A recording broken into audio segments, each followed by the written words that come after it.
108. Emociones. Quien domina sus emociones controla su vida, puede ejercer influencia positiva en el desarrollo de sus relaciones, de sus proyectos e incluso de sus éxitos económicos. Anthony Robbins.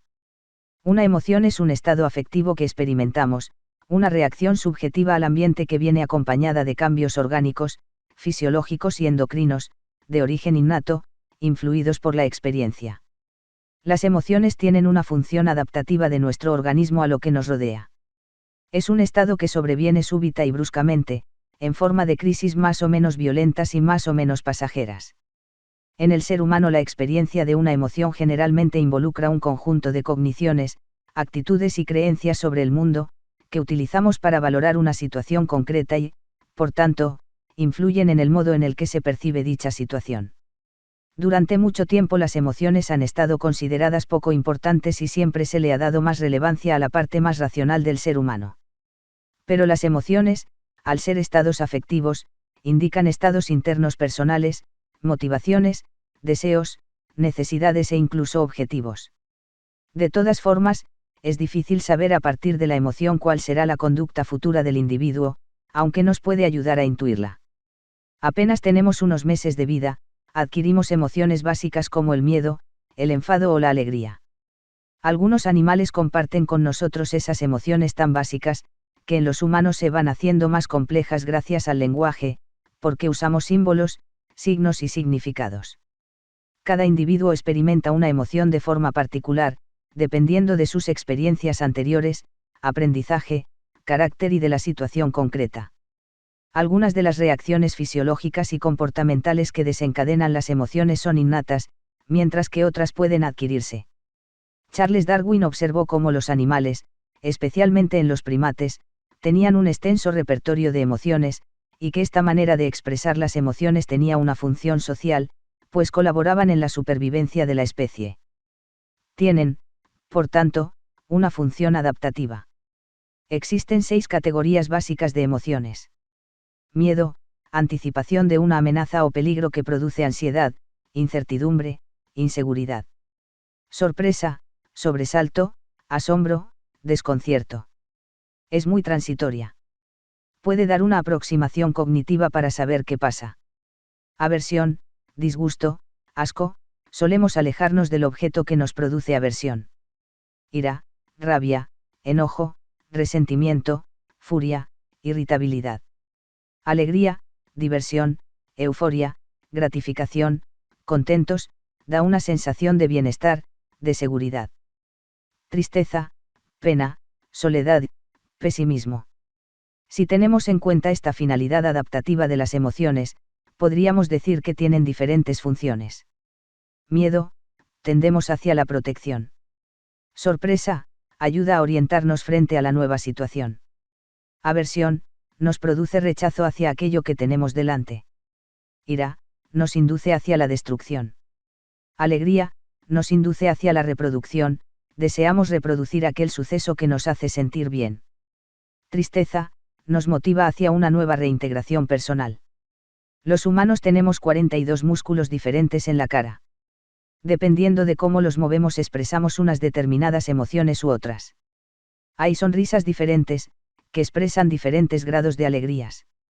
Esto nos ayuda a expresar lo que sentimos, que en numerosas ocasiones nos es difícil explicar con palabras. Es otra manera de comunicarnos socialmente y de sentirnos integrados en un grupo social. Hemos de tener en cuenta que el hombre es el animal social por excelencia. Las diferentes expresiones faciales son internacionales, dentro de diferentes culturas hay un lenguaje similar. Podemos observar cómo en los niños ciegos o sordos cuando experimentan las emociones lo demuestran de forma muy parecida a las demás personas, tienen la misma expresión facial. Posiblemente existan unas bases genéticas, hereditarias, ya que un niño que no ve no puede imitar las expresiones faciales de los demás. Aunque las expresiones también varían un poco en función de la cultura, el sexo, el país de origen etc. Las mujeres tienen más sensibilidad para captar mejor las expresiones faciales o las señales emotivas y esta sensibilidad aumenta con la edad. Otro ejemplo son los rostros de los orientales, especialmente los japoneses, son bastante inexpresivos, pero es de cara a los demás, porque a nivel íntimo expresan mejor sus emociones. Las expresiones faciales también afectan a la persona que nos está mirando, alterando su conducta. Si observamos a alguien que llora, nosotros nos ponemos tristes o serio e incluso podemos llegar a llorar como esa persona. Por otro lado, se suelen identificar bastante bien la ira, la alegría y la tristeza de las personas que observamos. Pero se identifican peor el miedo, la sorpresa y la aversión. Las emociones poseen unos componentes conductuales particulares, que son la manera en que éstas se muestran externamente. Son en cierta medida controlables, basados en el aprendizaje familiar y cultural de cada grupo. Expresiones faciales. Acciones y gestos. Distancia entre personas. Componentes no lingüísticos de la expresión verbal, comunicación no verbal. Los otros componentes de las emociones son fisiológicos e involuntarios, iguales para todos. Temblor. Sonrojarse. Sudoración. Respiración agitada. Dilatación pupilar. Aumento del ritmo cardíaco.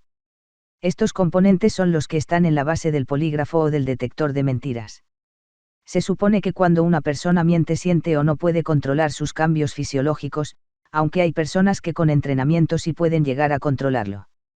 ¿Qué es lo que nos produce el miedo a nivel fisiológico? Cuando nos encontramos ante un estímulo que nos provoca miedo o temor, nuestro cuerpo reacciona activándose, de manera que estemos a punto para cualquier reacción de lucha o huida que sea preciso a fin de protegernos, ya que nuestro impulso más básico es el de la supervivencia. La activación se produce de la siguiente manera. El lóbulo frontal de la corteza cerebral, por la acción del hipotálamo, activa la glándula suprarrenal. La glándula suprarrenal descarga adrenalina. Las pupilas se dilatan. El tórax se ensancha. El corazón se dilata, aumenta la provisión de sangre. Se produce un aumento de la tensión arterial. Los músculos se contraen. El hígado libera glucosa, el combustible de los músculos. La piel palidece. Los bronquios se dilatan para aumentar el volumen de oxígeno. En casos extremos la vejiga urinaria se vaciará. ¿Qué es la inteligencia emocional? De la misma manera que se reconoce el CI, cociente intelectual, se puede reconocer la inteligencia emocional. Se trata de conectar las emociones con uno mismo, saber qué es lo que siento, poder verme a mí y ver a los demás de forma positiva y objetiva. La inteligencia emocional es la capacidad de interactuar con el mundo de forma receptiva y adecuada. Características básicas y propias de la persona emocionalmente inteligente. Poseer suficiente grado de autoestima. Ser personas positivas. Saber dar y recibir. Empatía, entender los sentimientos de los otros. Reconocer los propios sentimientos. Ser capaz de expresar los sentimientos positivos como los negativos. Ser capaz también de controlar estos sentimientos. Motivación, ilusión, interés. Tener valores alternativos. Superación de las dificultades y de las frustraciones. Encontrar equilibrio entre exigencia y tolerancia. Daniel Goleman explica que la inteligencia emocional es el conjunto de habilidades que sirven para expresar y controlar los sentimientos de la manera más adecuada en el terreno personal y social. Incluye, por tanto, un buen manejo de los sentimientos, motivación, perseverancia, empatía o agilidad mental. Justo las cualidades que configuran un carácter con una buena adaptación social. El psicólogo W. Misial hizo un experimento con niños de 4 años, les daba un caramelo y les decía que tenía que irse un momento, pero que debían esperar a que él volviera antes de comérselo. Si lo hacían así, él les daría otro caramelo como premio. El tiempo que permanecía fuera era tan solo de 3 minutos. Habían niños que no esperaban y se comían el caramelo. Posteriormente hizo un seguimiento de los niños y observó que los que no se habían comido el caramelo, eran más resistentes a la presión, más autónomos, más responsables, más queridos por sus compañeros y mejor adaptados en el medio escolar que los otros. Todas las personas nacemos con unas características especiales y diferentes, pero muchas veces la manera que tenemos de comportarnos o de enfrentarnos a los retos de la vida son aprendidos. Desde pequeños podemos ver cómo para un niño no está tan bien visto llorar y expresar sus emociones como en una niña. Además, a los varones se les exige ser más valientes, seguros de sí mismos. También podemos observar cómo, según las culturas, las mujeres son menos valoradas, tanto en el ámbito personal como en el laboral, lo cual es el origen de opresiones y malos tratos. Todo esto lo adquirimos sin darnos cuenta ya desde el momento en que venimos al mundo, nos comportamos como nos han enseñado a comportarnos. Quererse a uno mismo, ser más generoso con los demás, aceptar los fracasos, no todo depende de lo que hemos heredado, por lo que hemos de ser capaces de seguir aprendiendo y mejorando nuestras actitudes día a día, aprender a ser más inteligentes emocionalmente, en definitiva a ser más felices. Usar el poder que tienes para sentirte mejor es una buena razón para vivir con pasión.